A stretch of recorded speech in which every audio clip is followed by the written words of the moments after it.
You guys hear that? I don't know about you, but I'm pretty sure that's a Bigfoot. Let me tell you a story. When we last saw from Fox the Bigfoot, we had a slightly scary run-in while playing hide-and-seek with our subject, young Jenny Carter. Some years have passed since we last encountered the Bigfoot on the farm, but that just led to more fantastic stories. Jenny's father, Dave, was now in his twilight, and Jenny was about to graduate from high school when a chance encounter with Fox led to an amazing revelation.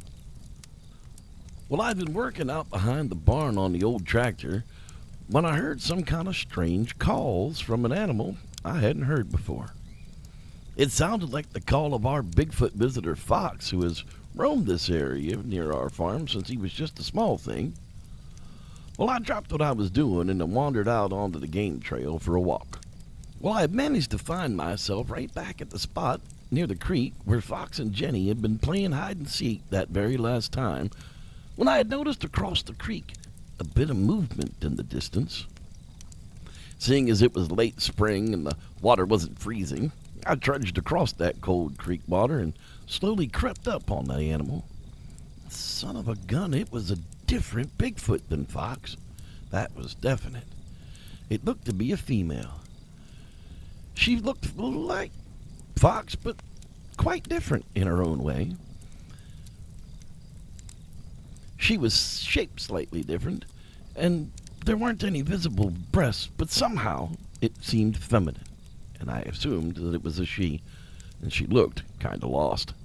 Again she called out, but in the middle she must have caught my scent, and in an instant she was gone.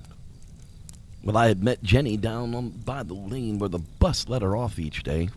I felt like a little kid once again, as I couldn't wait to tell her what I had seen. I sat there with the anticipation of a child on Christmas as I saw the old battered yellow school bus round the corner of our pothole-ridden lane. The brakes squealed as it came to a stop, and dust kicked up all around the angry tank as it came to a rest, and out stepped my daughter. She looked at me with a puzzled concern and asked if something was wrong. I had hidden my smile from her as to not give it away, but through the years, any time we had spotted Fox the Bigfoot, we had promised that we would take each other to that location straight away, and that was what we were off to do. We had stopped at the now weather-beaten white house and dropped her books off. Jenny reached through the flapping broken screen and just dropped them onto the floor, as she couldn't wait to see where it was that I had been taking her. You could smell the dogwood trees in bloom as the white flowers dangled everywhere and littered the ground in every direction. The snow on the mountain bushes were so thick this year that you couldn't even see through them. As we walked along the trail, we started naming off the bird calls we had heard as one of our favorite things to do. That was how I had recognized the strange new call, as living here nearly all my life, I knew each and every animal that wandered my lands. The tree canopy gave us a great cover as we approached the creek from a new direction, and that was when she had heard the call for the first time. It was the calling wail of that same new Bigfoot, and it came across the creek once more. Well, we crept into the creek and went upstream a bit so that we could get into the tree line unseen. Once we had the newest creature in sight, we simply sat down under a pine tree just out of sight, and we watched for a bit. She was big, at least 7 foot tall, covered in dark brown with a reddish tinge to the ends of it. Much like Fox, she had no hair on her face, chest, and hands, but her vocals were far different than his. She had no neck to speak of and a conical-shaped head with big eye openings. She bent at the back and her head went high in the air as she let out yet another wail, when she suddenly stopped, and we could all hear a response from a far different creature. Her call then changed somehow. It's hard to point a finger on it, but the cadence of the call became more warbled, and the frequency of the response call, too, was somehow more frequent and altered, as if trying to locate one another. Finally into view walks a very familiar sight. It was the one and only Fox the Bigfoot. It had been more than 2 years since we had last put eyes on Fox near the farm. but we hear him quite often.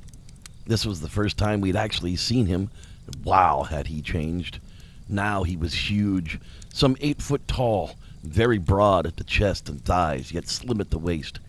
He had picked up a battle scar or two, one being directly over his left eye. It looked like either a bear or a cougar had gotten a clean swipe, but since he stood before us, we were sure who had won. The female slowly approached Fox as if this was her first time seeing him as well. Never having encountered this female before, we really had no clue as to where she had come from or if she was attached to another clan. But here she was, and she sure had eyes for Fox. He quickly came forward to meet her on all fours, sniffing fiercely in the air while grunting out what sounded like coos to us. She too gave off high hoots and chills as they rotated around each other, sniffing at each other from end to end. This was no ordinary meeting. It had just dawned on us. Spring was in the air, and we were witnessing a Bigfoot pairing. We had never seen Fox with any other Bigfoot before. This was a first for all of us. When all of a sudden we heard horn blasts from the house. The two creatures actually grabbed hands and quickly moved off out of sight. Then the horn again sounded from the house, and in an instant we could hear the creatures run off in what seemed to be the same direction, as if one were actually chasing the other. We gathered ourselves up and wandered our way back across the creek and into the yard from the trail. There stood mother and wife Sue with wide eyes, wondering just what was going on, as some 2 hours had actually passed.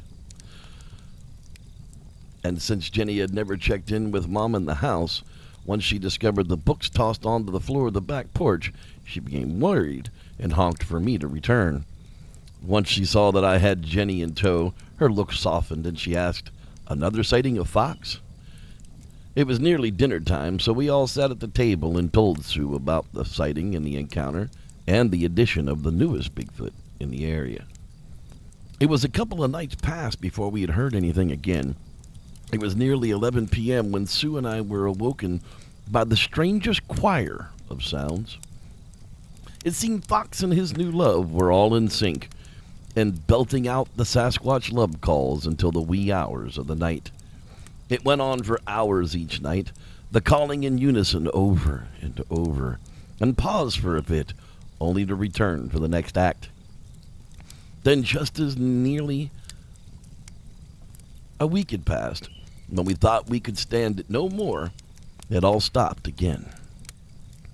Jenny and I had walked each day after school, revisiting the places we ran into Fox from time to time, but to no success. It seemed Fox and his new love had found somewhere else out of earshot to set up house. It would be several more years before they see Fox and his woman once more, but that's left for yet another story and another time. Until then, thanks for listening. I'm Reverend Jeff, and may the Squatch be with you.